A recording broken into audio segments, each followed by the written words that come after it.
నమస్తే, welcome to burning topic. Pakistan ఉగ్రవాదులకు శిక్షణ ఇస్తూ భారత్ మీదకు ఉసిగొల్పే పాకిస్తాన్ అంతర్జాతీయ వేదికపై తన పరువు తానే తీసుకుంది. తమ దేశం కూడా ఉగ్రవాద బాధిత దేశమని చెప్పుకున్న పాకిస్తాన్ ద్వంద్వ వైఖరిని ఐక్యరాజ్య సమితిలో ఎండగట్టింది భారత్.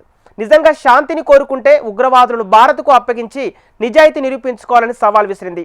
సింధు నదీ జలాల ఒప్పందం, కాశ్మీర్ అంశంపై భారత్ తప్పుపట్టిన షహబాజ్ షరీఫ్ దుమ్ము దులిపారు మన దౌత్యవేత్త పెటెల్ గెహ్లాట్.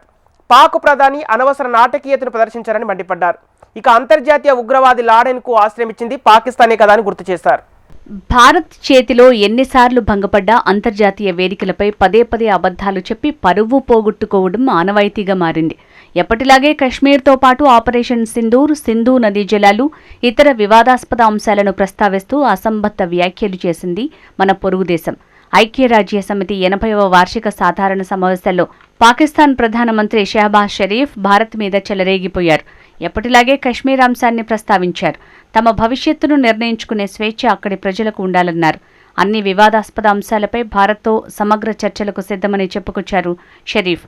కశ్మీరీల స్వీయ నిర్ణయాధికారం కోసం ఐరస ఆధ్వర్యంలో నిష్పక్షపాత ఓటింగ్ నిర్వహించాలంటూ పాతపాటే మళ్లీ పాడారు. ఈ ఏడాది మే నెలలో జరిగిన ఆపరేషన్ సింధూర్ గురించి ప్రస్తావించారు షహబాజ్ షరీఫ్. 4 రోజుల పాటు జరిగిన ఘర్షణలో పాక్ వైమానిక దళం దాడుల్లో భారత్కు చెందిన 7 యుద్ధ విమానాలు ధ్వంసమయ్యాయని చెప్పారు.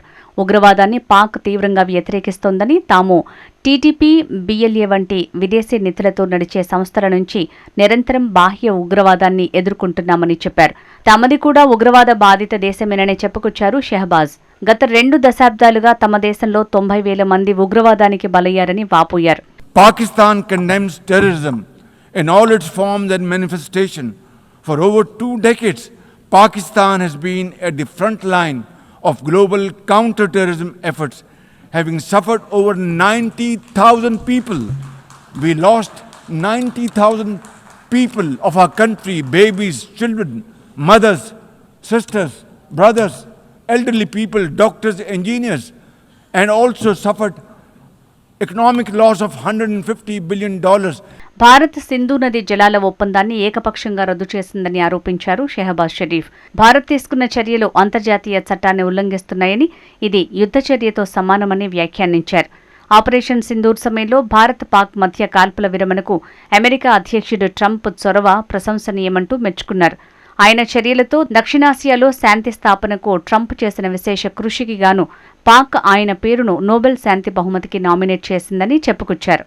India's unilateral and illegal attempt to hold the Indus Water Treaty in abeyance defies the provisions of the treaty itself as well as the norms of international law. We will definitely and ardently defend, inshallah, the inseparable right of our 240 million people on these waters. To us, any violation of this Indus Treaty represents an act of war. Pakistan ఐక్యరాజ్య సమితి వేదికగా చేసిన వ్యాఖ్యలను తప్పుబట్టింది భారత్. షహబాజ్ షరీఫ్ ప్రపంచాన్ని తప్పుదోవ పట్టిస్తున్నారని ధ్వజమెత్తారు సమితిలోని భారత శాశ్వత మిషన్ ప్రధాన కార్యదర్శి పెటెల్ గెహ్లాట్. జమ్మూ కశ్మీర్లోని పహల్గాంలో ఉగ్రదాడికి పాల్పడిన పాక్ ప్రేరేపిత ఉగ్రవాద సంస్థ ది రెసిస్టెన్స్ ఫ్రంట్కి ఒత్తాసు పలుకుతూ పాక్ ప్రధాని మాట్లాడారని ఆమె మండిపడ్డారు. ఆ సంస్థ ఉగ్రవాదులే భారతీయ టూరిస్టులను దారుణంగా చంపారని గుర్తు చేశారు. ఒసామా బిన్ లాడెన్ లాంటి అంతర్జాతీయ ఉగ్రవాదికి ఆశ్రయమిచ్చిన పాకిస్తాన్ తనను బాధిత దేశంగా చిత్రీకరించుకుంటూ సీమాంతర ఉగ్రవాదానికి జవాబుదారీతనంగా తప్పించుకునే యత్నం చేస్తోందని మండిపడ్డారు. This assembly witnessed absurd theatrics in the morning from the Prime Minister of Pakistan, who once again glorified terrorism that is so central to their foreign policy. A Pakistani-sponsored terror outfit from the responsibility of carrying out the barbaric massacre of tourists in the Indian Union territory of Jammu and Kashmir. Mr. President, a country long steeped in the tradition of deploying and exporting terrorism has no shame in advancing the most ludicrous narratives to that end. Let us recall that it sheltered Osama bin Laden for a decade, even while pretending to partner in the war against terrorism. Its ministers have just recently acknowledged that they have been operating terrorist camps for decades. Pakistan ఉగ్రమూకలు దాడి చేసినందుకే Bharat operation సింధూర్ని నిర్వహించిందని తేల్చి చెప్పారు పెటెల్ గెహ్లాట్. ఎవరైనా దాడి చేస్తే బదులిచ్చే హక్కు భారత్కు ఉందన్నారు. ఈ యుద్ధంలో 7 భారత ఫైటర్ జెట్లు ధ్వంసమయ్యాయన్న షరీఫ్ వ్యాఖ్యలు అసత్యమన్నారు. భారత వాయుసేన దాడుల్లో పాక్లోని వైమానిక స్థావరాలు ధ్వంసమయ్యాక దాడులు ఆపాలంటూ పాకిస్తాన్ తమను ప్రాధేయపడిందని తెలిపారు. పాక్కు జరిగిన నష్టానికి సంబంధించిన ఫోటోలు అందరికీ అందుబాటులో ఉన్నాయన్నారు పెటల్ గెహ్లట్.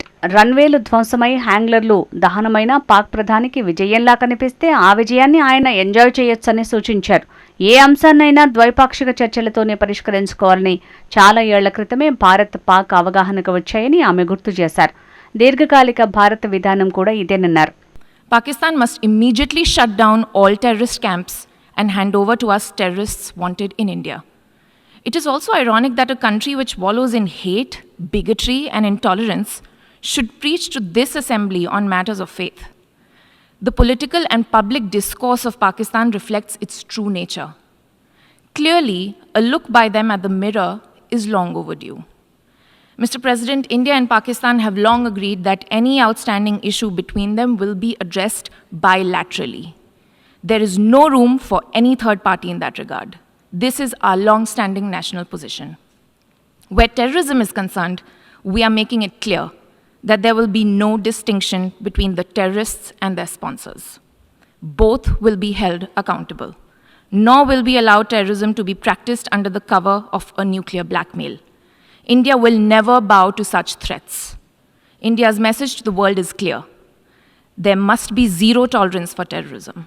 ద్వేషం, మతోన్మాదం, అసహనాలకు నిలయంగా మారిన పాకిస్తాన్ ఐక్యరాజ్యసమితి జనరల్ అసెంబ్లీలో మత విశ్వాసాల గురించి మాట్లాడటం విడ్డూరంగా ఉందని వ్యాఖ్యానించారు పెటల్ గెహ్లట్. అద్దంలో చూసుకుంటే నిజస్వరూపం పాకిస్తాన్కు కూడా కనిపిస్తుందన్నారు. భారత్తో శాంతిని కోరుకుంటున్నామని పాక్ ప్రధాని అంటున్నారు. ఈ విషయంలో ఆయన నిజంగా సిన్సియర్గా ఉంటే ఒక స్పష్టమైన దారి ఉంది.